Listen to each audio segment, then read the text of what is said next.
네, 여우야 펜션입니다. 아, 네, 문의드리려고 전화했는데요. 네, 말씀하시죠. 근데 왜 혼속이 안 되는 거예요? 네? 아, 인터넷에서 봤는데요. 혼속이 안 된다고 하셔서요. 아, 뭐 이런저런 불미스러운 일들이 생길 수도 있고 해서 저희 펜션은 네, 금지하고 있어요. 엥? 혼속하는데 왜 불미스러운 일이 생겨요? 아무래도 다 큰 성인 남녀들이 함께 있으면 저희가 컨트롤을 하기 어려운 일들이 생길 수가 있겠죠? 엥? 왜 같이 있어요? 어차피 같이 놀아도 따로 자는 거 아니에요? 안녕하세요. 세상에 여전히 재미있는 오저씨 이야기의 오저씨입니다. 네, 오늘은 한번 좀 새롭게 시작을 해봤습니다. 이렇게 해야 영상에서 초반 이탈이 좀 없다고 하더라고요. 연기는 좀 괜찮았나요? 자, 어떤 상황인지 여러분 혹시 이해하셨나요? 오늘 주제인 문해력 문제.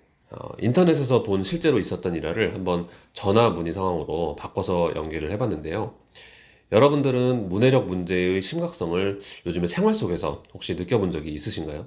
아마 뭐 문서라든지 텍스트로 뭔가를 주변에 전달을 하고 그 피드백을 받는 경험들이 있으시다면, 그리고 그 대상이 불특정 다수라면 경험하셨을 확률이 아주 높을 거라고 생각합니다. 이 문해력 문제 때문에 빚어지는 여러 촌극들. 이 촌극이라는 단어 또한 어떻게 읽힐까? 저도 좀 한자어를 쓰는 걸 되게 좋아하는 사람이라 사실 이제 유식한 척을 하고 싶어서 한자어를 쓰는 게 아니라 요런 남들이 전혀 생각지도 못했던 하지만 다들 알고 있는 한자어를 툭툭 꺼내면요. 이게 되게 의외성을 주는 경우들이 있거든요. 그래서 유머 있게 들리는 경우들이 많아요.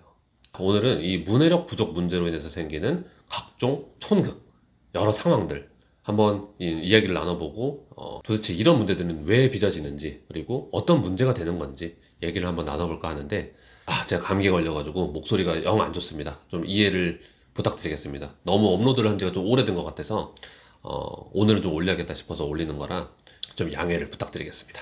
자, 첫 번째는 상식 레벨에서의 단어의 뜻을 잘 모르는 경우예요. 제가 서두에서 연기했던 그 혼숙, 그러니까 혼자 숙박이라고 이해를 한 거죠. 전화를 거신 분은.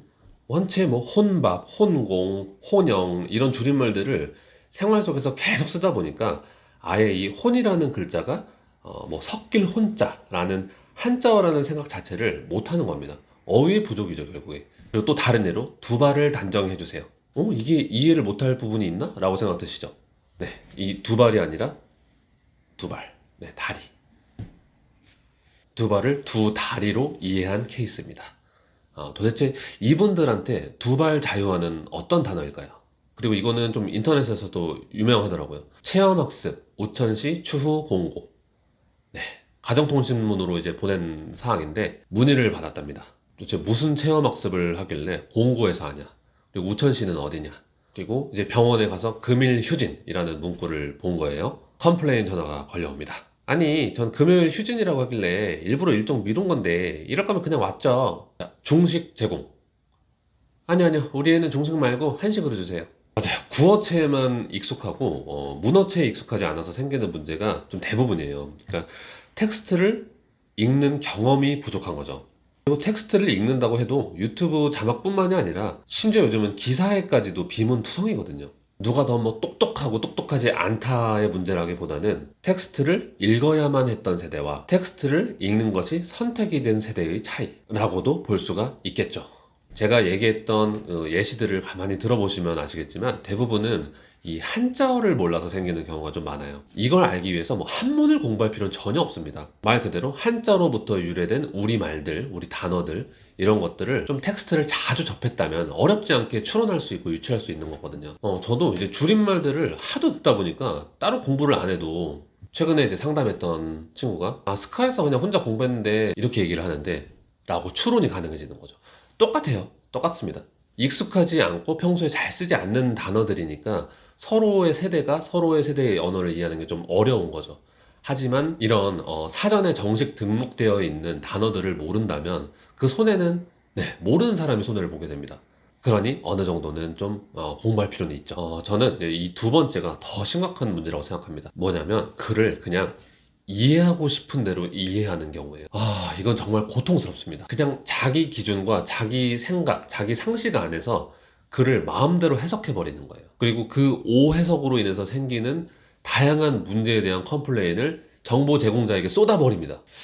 어떻게 예를 들을까? 이런 예도 들 수 있을 것 같은데, 가정을 한번 해보자고요. 뭔가를 뭐 배우는 곳이 학원이라고 쳐볼까요? 그래서 A라는 어떤 기능을 얻기 위해서 공부를 하고 배우러 오는 그런 학원이라고 쳐봅시다. 그래서 이제 수강생한테 안내문을 딱 줘요. 이전에 충분한 경험이 있으셨거나 아주 뛰어난 감각을 가지신 분들 같은 경우에는 익숙해지시는데 2달 정도의 시간이 걸리고요. 일반적인 그냥 평범하고 별 경험이 없었던 분들한테는 한 반년 정도, 그리고 이런 쪽에서 좀 약하시다거나 감각적으로 조금 둔한 감각이 좀 있으신 분들은 1년 정도의 시간이 걸린다 라고 뭐 안내문으로 고지를 하든지, 아니면 뭐 육성으로 고지를 하면 잘못 들을 여지가 있으니까 안내문으로 만약에 고지를 한다고 쳐보자고요. 그러면 이제 2달, 3달 정도 지나서 컴플레인이 오는 거죠. 아니, 2달이면 다 된다면서요. 2달이면 다 끝난다면서요. 라는 컴플레인이 들어오는 거예요. 그럼 이제 얘기를 하겠죠. 정보 제공자는. 그거는 이제 이전에 충분한 경험이 있으셨거나 아주 감각적으로 뛰어나신 분들인 경우에 2달 정도 걸리신다라고 설명을 드렸다.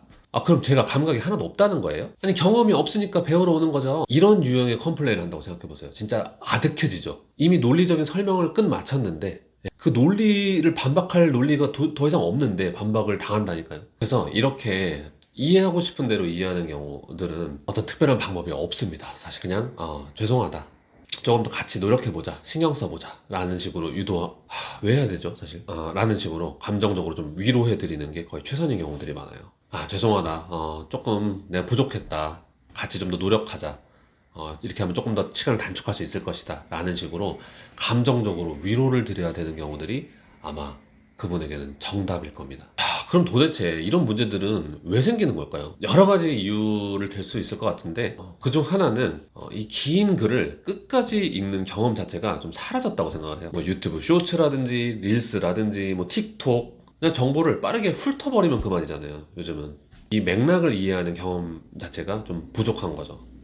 그리고 이게 저는 핵심적이라고 생각을 하는데, 자, 모르는 거는 부끄러운 게 아니에요. 그런데 자신이 모를 수도 있다라는 거를 인정하지 않고 모르는 걸 전혀 배우려고 하지 않는 거는 진짜 부끄러운 거죠. 이런 상황에 대해서 전혀 부끄러움이 없어요, 사람들이. 오히려 지금 나 뭐 무시하는 거냐, 요즘 누가 그런 말을 쓰냐, 이런 식으로 무례하고 시대착오적인 사람으로 오히려 적반하장으로 이렇게 만들어버립니다. 그럼 이제 또 막 이런 생각이 드시죠. 그러면 나 어려운 거 모르겠고 그냥 각자 살고 싶은 대로 살자, 그렇게 끝내버릴 문제가 아니잖아요. 왜냐면 원활한 의사소통이 붕괴돼 버리면 사회적인 갈등이 일단 생기죠. 그리고 불필요한 사회 비용이 발생을 해요. 이 사회 비용에는 시간도 포함될 수 있고 감정 낭비 같은 것도 포함될 수 있겠죠. 어쨌든 의사소통 과정에서 오해가 생기니까 좋지 않은 감정들이 생기게 될 거고, 그로 인해서 촉발되는 여러 가지 문제들이 또 있는 거죠. 또 판단력이 저하돼서 제대로 된 정보 해석을 못하게 되면은 선동 같은 거에 또 취약해질 수도 있고요. 비판적인 글 읽기가 또 안 될 수도 있고요. 무엇보다도 개인의 경쟁력이 그냥 하락을 해버리잖아요. 결국에 문해력이 낮으면은 인생 난이도가 올라가는 거예요. 어떻게 그러면 해결할 수 있겠느냐? 사실 뭐 뚜렷한 방법은 없다고 생각합니다. 뭐 하루에 2, 30분이라도 긴 글을 읽는 어떤 습관을 좀 들이고, 모르는 단어 같은 거 나오면은 그냥 넘기지 말고 좀 찾아보고 맥락을 통해서 이해하려고 애써보고, 이런 경험들이 이제 누적이 돼야 되는 거잖아요. 지금까지 그렇게 살아오지 않았는데 갑자기 그렇게 살 수 있을까요? 성인이 되고 나서 어떤 새로운 시도 그리고 변화를 꾀하는 거는 진짜 강력한 필요성이 요구되지 않는 이상, 혹은 강제성이 생기지 않는 이상 저는 굉장히 회의적이라고 봐요. 그리고 또 요즘은 오히려 이런 모르는 것들이 더 당당하고 돈이 되고 유머가 되고 친근함이 되는 정말 희한한 세상이잖아요. 이게 문제가 해결될 수 있는 문제인가? 전 좀 요원하다고 봅니다. 그리고 아까 혼숙을 예로 들었는데, 그 혼숙을 진짜 혼자 숙박으로 이해하는 사람들이 점점 더 많아지고 그게 뉴 노멀이 될 수도 있는 거예요. 그렇게 되면 진짜 혼숙이 혼자 숙박이 맞는 거죠. 단어라는 거, 어휘라는 거는 많이 쓰는 사람들 기준으로 새롭게 표준화가 되는 거니까 혼숙듯이 정말 혼자 숙박이 될 수도 있죠. 개인적으로는 그 혼숙이라는 단어를 생각을 했을 때 당연히 혼숙의 원래 뜻을 알고 있음과 동시에 지금 이 전학 온 사람이 혼숙을 혼자 숙박으로 이해하고 있구나 라는 맥락까지도 파악할 수 있는 사람이고 싶기는 해요. 저 개인적인 생각입니다. 그냥 뭐 요즘 애들 쯧쯧쯧쯧 이렇게 해서 뭐 얻는 게 뭐가 있나요? 당연히 누가 옳았냐, 누가 틀렸냐라고 따진다면은 당연히 전화 컴플레인을 거신 분이 혼숙을 혼자 숙박으로 오해하는 게 잘못이죠, 사실. 뭐가 잘못이냐라고 판단을 해야만 한다면 컴플레인이 잘못이지만 그렇게 해서 해결되는 문제가 뭐가 있냐고요. 어떤 뭐 세대 간 갈등을 부추기고자 하는 것도 아니고요. 이런 한자 단어를 더 많이 알고 있다고 해서 더 우월한 사람인 것도 아니잖아요. 뭐 이런 거 전혀 몰라도 기능적으로 훨씬 더 뛰어난 사람일 수도 있죠. 다만 확실한 거는 불필요한 사회적인 낭비, 비용, 시간, 감정 소모 이런 것들을 좀 없애기 위해서는 어느 정도 노력은 좀 필요하지 않을까라는 생각을 한번 해봅니다. 네, 오늘은 이 문해력 부족에 대해서 한번 얘기를 해봤고요. 좀 빠르게 다음번 주제를 가지고 한 시일 내에 또 영상을 한번 업로드 해보도록 하겠습니다. 목이 잠겨가지고 너무 좀 목소리가 좀 별로네요. 오늘도 들어주셔서 너무 감사드립니다. 영상이 재밌으셨다면 좋아요와 구독 그리고 좀 다뤄보고 싶은 주제나 같이 얘기 나눠보고 싶은 주제가 있으시면 댓글까지 남겨주시면 너무 감사할 것 같습니다. 오늘 하루도 수고하셨습니다. 감사합니다.